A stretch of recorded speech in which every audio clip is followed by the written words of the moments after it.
Choisis de vivre une vie d'impact.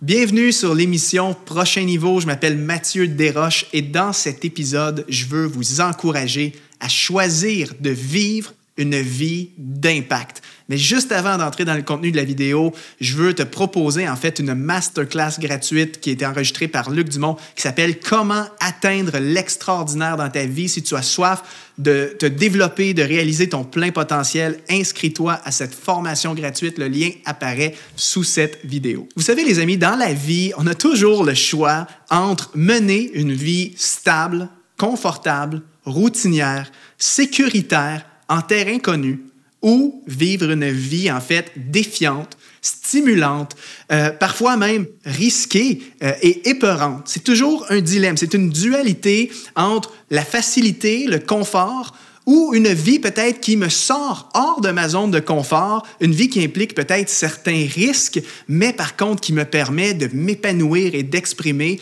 tout mon potentiel. Et ce dilemme entre la vie facile, stable, confortable et la vie d'impact, elle est présente depuis le début de l'humanité, en fait. Et dans la Bible, on voit énormément de situations de la sorte où est-ce qu'un certain personnage était dans un dilemme. Choisir le terrain stable, connu, confortable, ou oser répondre à l'appel de Dieu, réaliser sa destinée, et entrer dans une vie d'impact qui parfois pouvait être risquée, dangereuse, insécure, hors de la zone de confort. Ce dilemme est présent et je veux voir avec vous dans cette émission différents passages de la Bible, des histoires inspirantes dans le but de vous encourager à choisir ce chemin, le chemin de la vie d'impact. Commençons avec l'histoire de Moïse. Okay? Moïse s'est retrouvé devant un dilemme lorsque Dieu lui est apparu dans le buisson ardent. Moïse avait le choix entre rester dans sa vie stable et confortable à s'occuper des troupeaux de son beau-père Jéthro ou choisir la vie d'impact que Dieu lui confiait, c'est-à-dire d'aller en Égypte pour délivrer le peuple de la captivité en Égypte. Moïse avait le choix entre la sécurité. On peut présumer que, en s'occupant des troupeaux de son beau-père, probablement que Moïse jouissait d'un certain confort, il ne manquait de rien, tous ses besoins étaient comblés, il était près de ses proches, de sa famille, etc. Donc, la vie de Moïse était simple et c'était bien, tout était correct, mais un jour, Dieu lui apparaît et lui propose un chemin épeurant, effrayant, mais c'était sa destinée. Moïse était confronté entre le chemin de la facilité ou le chemin de la destinée. Et on sait que Moïse a pris la bonne décision, qu'il a osé choisir cette vie d'impact. Et c'est pourquoi Moïse, aujourd'hui, on en parle encore et c'est une personne qui a marqué littéralement l'humanité et que c'est un des pères fondateurs de la parole de Dieu. David aussi s'est retrouvé dans le même genre de dilemme. David était berger, s'occupait encore une fois des troupeaux de son père, il était dans l'ombre, si bien que lorsqu'on voulait nommer un roi en Israël et qu'on a fait venir les fils de Isaïe qui était le père de David, on n'a même pas considéré David dans les options. David n'était même pas une option, tellement on le considérait comme inférieur, petit. C'était le gars qui était dans l'ombre, s'occupait en fait du troupeau, c'était un berger. Mais encore une fois, un jour, Dieu l'a appointé pour être le roi d'Israël. Et David a eu le choix, parce qu'on a toujours le choix. On sait qu'un des principes spirituels, un des principes de la Bible, c'est le libre arbitre. Dieu ne nous force jamais, ne nous tord jamais un bras pour qu'on fasse quelque chose. Au contraire, Dieu place devant nous des chemins. Tu as parfois le chemin de la sécurité, le chemin stable ou le chemin de la destinée. Et le chemin de la destinée, bien souvent, exige une sortie de la zone de confort. Et David s'est retrouvé dans cette situation. Donc, il avait le choix entre rester un berger, être dans l'ombre, pas de pression, pas de problème, une vie facile, ou le choix, littéralement, d'être pas moins que le roi d'Israël. David a répondu à l'appel et il a vu une vie d'impact extraordinaire. Il a même été considéré comme étant l'homme selon le cœur de Dieu. Néhémie, c'est la même chose. Néhémie jouissait d'une position très confortable et prestigieuse auprès du roi. En fait, il était le responsable des boissons du roi. Donc, encore une fois, on peut présumer que Néhémie, ses besoins étaient pourvus, sa sécurité était assurée. Donc, il avait la protection de l'armée, la protection peut-être de la garde rapprochée qu'il y avait dans le palais royal. Probablement qu'il avait accès à des bons plats, des bons mets en faisant partie de l'entourage du roi. Donc, Néhémie était dans une position stable. On pourrait dire ici, dans notre époque d'aujourd'hui, que Néhémie avait réussi sa vie. Il avait réussi sa vocation professionnelle. Il avait réussi à monter les échelons dans la hiérarchie royale. Mais un jour, Dieu lui a mis à cœur une cause. Le cœur de Néhémie a été touché par le fait que la muraille de Jérusalem était en ruine. Des gens sont allés à Jérusalem pour constater la ruine, la désolation qu'il y avait là. Ils ont rapporté les faits à Néhémie. Et Néhémie, la Bible nous dit qu'il a pleuré par rapport à la situation de la muraille de Jérusalem. Et en fait, c'est comme si Dieu a déposé un fardeau dans son cœur et c'est devenu sa cause. C'est devenu littéralement la destinée de Néhémie. Et Néhémie, encore une fois, avait le choix entre rester dans sa vie stable, confortable, dans l'abondance, en étant le responsable des boissons du roi, ou il avait le choix d'oser prendre un immense risque d'aller demander au roi la possibilité de retourner à Jérusalem pour reconstruire la muraille. Et en même temps, ça occasionnait énormément de risques. Il y avait des risques d'être tué, il y avait de l'opposition, il y avait des ennemis qui n'étaient pas en faveur de la reconstruction du roi. Donc Néhémie, en choisissant cette voie, la voie de sa destinée, s'enlignait vers toutes sortes de problèmes qu'il n'aurait pas s'il était resté confortablement en étant le responsable des boissons du roi. Mais Néhémie a choisi la vie d'impact. C'est pourquoi on se souvient de lui aujourd'hui. Élisée, c'est la même chose. La Bible nous dit que lorsque Élie était venu mettre le manteau de l'appel prophétique sur Élisée, la Bible nous dit que Élisée était en train de labourer la terre. Élisée travaillait encore une fois dans l'ombre. Probablement que ses besoins étaient comblés, il y avait une profession, ne manquait de rien. Mais un jour, le manteau de l'appel a été mis sur lui et Élisée a été confronté à un choix. Vas-tu répondre à l'appel de Dieu et suivre Élie ou vas-tu refuser pour rester dans ta vie confortable? Élie a répondu à l'appel et a choisi la vie d'impact. Et un dernier témoignage, une dernière histoire, Esther. Esther, qui elle aussi s'est retrouvée dans les hautes instances de la royauté, elle était littéralement la reine et c'était une position privilégiée, surtout vu son origine. Donc, c'était une étrangère à la base, mais elle a gagné la faveur du roi, s'est retrouvée dans une position stratégique et elle jouissait de la gloire de tout ce royaume-là, d'un accès au roi, etc. Elle devait avoir des servantes à son service. Bref, une vie de rêve, une vie où est-ce que, encore une fois, de réussite, carrière réussie, etc. Mais un jour, son cœur a été touché pour la cause de son peuple et elle a eu une décision à prendre. Vas-tu répondre à l'appel de Dieu, de ta destinée, de vivre une vie d'impact et d'oser aller parler pour défendre ton peuple, oser parler au roi, ou juste fermer la bouche, ne pas prendre aucun risque, rester en terrain sécuritaire, conserver ma position de reine? Et c'était un dilemme pour elle, mais encore une fois, elle a choisi d'oser faire ces choses. Elle a mis sa sécurité à risque. Et on sait que Dieu s'est servi de cela pour accomplir des choses extraordinaires. Donc, qu'est-ce que ces personnages et toutes ces histoires ont en commun? En fait, c'est le fait d'avoir obéi à Dieu et d'avoir choisi le chemin de leur destinée plutôt que d'avoir choisi le chemin de leur confort. Et on se souvient de tous ces personnages parce qu'ils ont été des instruments entre les mains de Dieu. Ils ont accompli littéralement des exploits dont on a conservé une trace écrite dans la Bible et qu'on lit encore aujourd'hui. Tout ça à cause de leur obéissance, à cause du fait qu'ils ont choisi la vie d'impact, la volonté de Dieu pour leur vie. Évidemment, les amis, je sais qu'on n'est pas tous appelés à réaliser des choses autant spectaculaires que ces personnages-là.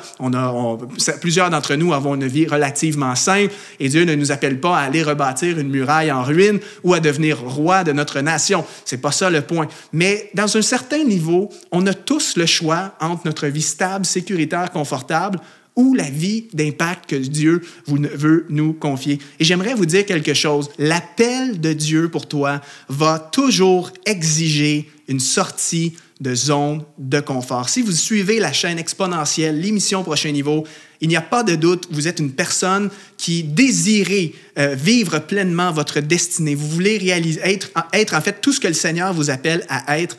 Eh bien, pour parvenir à cet état-là, pour parvenir à exprimer tout ton potentiel, pour parvenir à réaliser la destinée de Dieu pour toi, tu dois oser sortir de ta zone de confort. En fait, ton plein potentiel ne peut s'exprimer si tu restes en terrain stable et confortable. Et comprenez-moi bien, Oui, dans la vie, il va y avoir des saisons stables. Et tant mieux, parce que si notre vie était toujours sous tension, dans des difficultés, ce serait épuisant. C'est correct d'avoir des saisons de stabilité dans notre vie. Et oui, on peut être dans notre destinée en ce moment et être dans la stabilité. Tant mieux.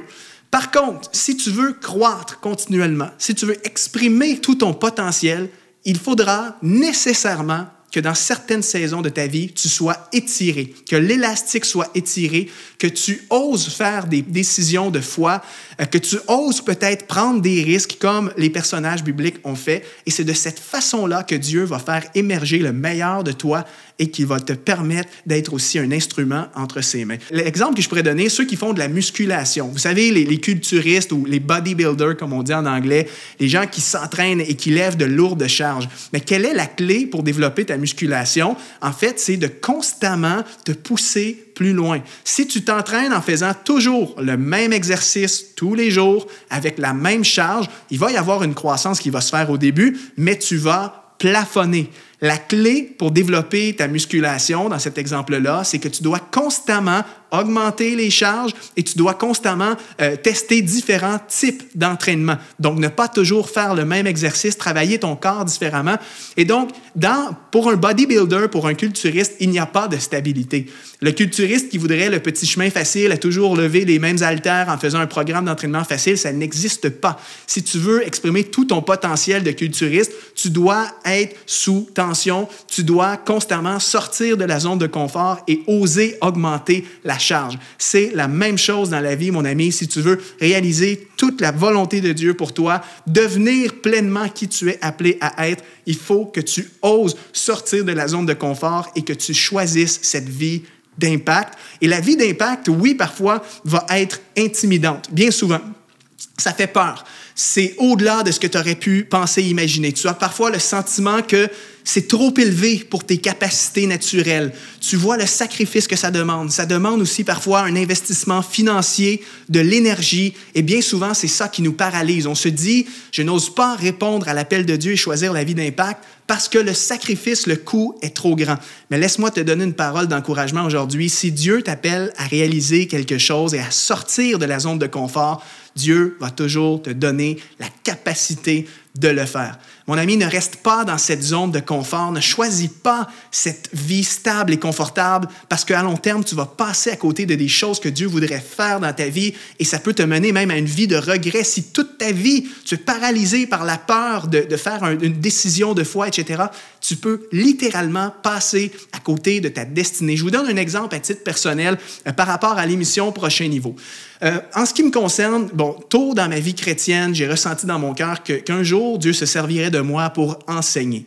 Je sentais dans mon cœur que j'enseignerais pas nécessairement toujours des choses bibliques, mais des choses de la vie pratique dans le monde des affaires, etc., mais aussi une partie d'enseignement biblique, donc de la prédication, etc. Depuis quelques années maintenant, j'ai le privilège d'avoir ma plateforme sur mon site internet, mathieuderoche.com. Donc, j'ai fait des centaines de podcasts, des vidéos, des formations. Et donc, j'exprime une facette de ma destinée et de mon potentiel. Mais je sais depuis plusieurs années au fond de moi qu'il y a une autre dimension de ma vie, de mon ministère, qui ne s'exprime pas présentement.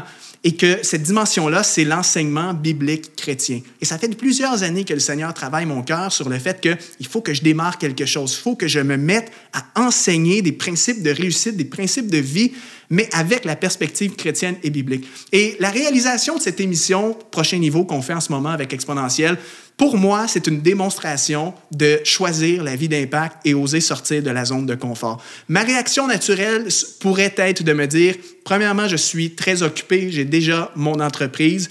Deuxièmement, si je me mets à parler des choses de Dieu, je m'expose à des critiques des gens qui ne connaissent pas les choses de la foi. Deuxièmement, je m'expose aussi à être jugé par les gens qui écoutent et qui peuvent parfois critiquer, être méchants, etc.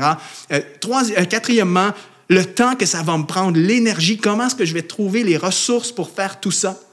Eh bien, j'ai été tiraillé et j'ai été devant un choix. Est-ce que je reste dans ma vie confortable, stable, dans ma propre entreprise, à faire les choses que j'ai toujours fait, dans lesquelles j'excelle, ou je vais oser démarrer cette émission qui va étirer l'élastique, qui va représenter un risque pour moi, qui va me coûter quelque chose en termes de temps que je vais devoir mettre, de sacrifice, eh bien, je suis heureux et fier d'avoir obéi au Seigneur et d'avoir osé me lancer dans cette direction parce que je sais que le plein potentiel qui est en moi ne pouvait pas pleinement s'exprimer à moins que je ne fasse cette émission. Et cette émission, en fait, et je prie, par la grâce de Dieu, que ça soit une bénédiction dans votre vie, que Dieu se serve de ce que j'apporte, des enseignements pour vous édifier, vous encourager, vous amener au prochain niveau. Mais en même temps, le Seigneur me développe moi-même. Et donc, c'est simplement la volonté de Dieu qui s'accomplit à travers ça. Donc, les amis, je vous encourage, ne restez pas dans le confort. Le vrai épanouissement, le vrai bonheur se trouve dans la vie d'Impact. Tu n'as pas idée. Oui, parfois, les choses sont terrorisantes, ça fait peur, c'est risqué, mais tu vas trouver tellement une joie lorsque tu vas être en train d'accomplir la volonté de Dieu. Donc, n'aie pas peur, mon ami, n'aie pas peur de répondre à l'appel de Dieu. Et j'aimerais te dire, juste en terminant, la vie d'Impact, il ne faut pas toujours croire que c'est des choses spectaculaires, des choses dans lesquelles on va être en vue, etc. On n'est pas tous appelés à être des pasteurs, des grands entrepreneurs, des grands musiciens, des politiciens, des chefs d'entreprise, etc., des influenceurs. Non. La vie d'Impact peut parfois être très simple. En fait, c'est entre toi et Dieu. Dieu connaît ton cœur. Parfois, c'est simplement une sortie de zone de confort qui, aux yeux humains, ça semble insignifiant, mais entre toi et Dieu, tu sais que ça représente tellement quelque chose de gros. Par exemple, peut-être que tu as depuis des années cette tendance de vivre ta voie chrétienne de façon individuelle. Tu t'es fermé aux autres, c'est ça, tu n'ouvres pas, ouvrir ton cœur aux autres. Eh bien, peut-être que pour toi, sortir de ta zone de confort et vivre la vie d'Impact, ce serait de dire, je vais ouvrir ma maison et ouvrir mon cœur pour créer une étude biblique chez moi. Et ça, c'est une sortie de zone de confort. Peut-être que tu es dans un travail depuis des années, un travail que tu n'aimes pas. Tu n'es pas heureux et tu le sais. Et tu sais que le Seigneur t'appelle à d'autres choses, à une autre vocation professionnelle. Bien, la vie d'Impact, c'est parfois juste d'oser quitter ton emploi sans trop savoir où est-ce que le Seigneur va te confier, mais tu sais au plus profond de toi que c'est ce qu'il faut que tu fasses. Peut-être que c'est un appel au ministère. Tu as depuis des années dans ton cœur, tu es conscient que Dieu t'appelle au ministère, mais présentement, tu es paralysé par la peur, le manque de ressources, le manque de compétences, tu doutes de toi-même. J'aimerais te dire de ne pas avoir peur. Ose te lancer et Dieu va te qualifier et te rendre capable. La vie d'Impact est propre à chacun. Ce n'est pas toujours d'être en vue, d'avoir une grande réussite, mais c'est simplement d'oser obéir à Dieu. Les convictions que Dieu met dans ton cœur, tu dois y répondre et oser le faire, même si ça fait peur, même si c'est difficile, même si c'est inconfortable. Alors, j'espère que cet encouragement te fait du bien, que ça te bénit. Si c'est le cas, laisse-moi un commentaire dans les vidéos. Ça me fera vraiment plaisir de te lire. N'oublie pas de t'abonner à la chaîne YouTube et n'oublie pas d'aller consulter notre masterclass gratuite « Comment atteindre l'extraordinaire dans ta vie ». Le lien est sous cette vidéo. Je te donne rendez-vous dans une autre émission de Prochain Niveau.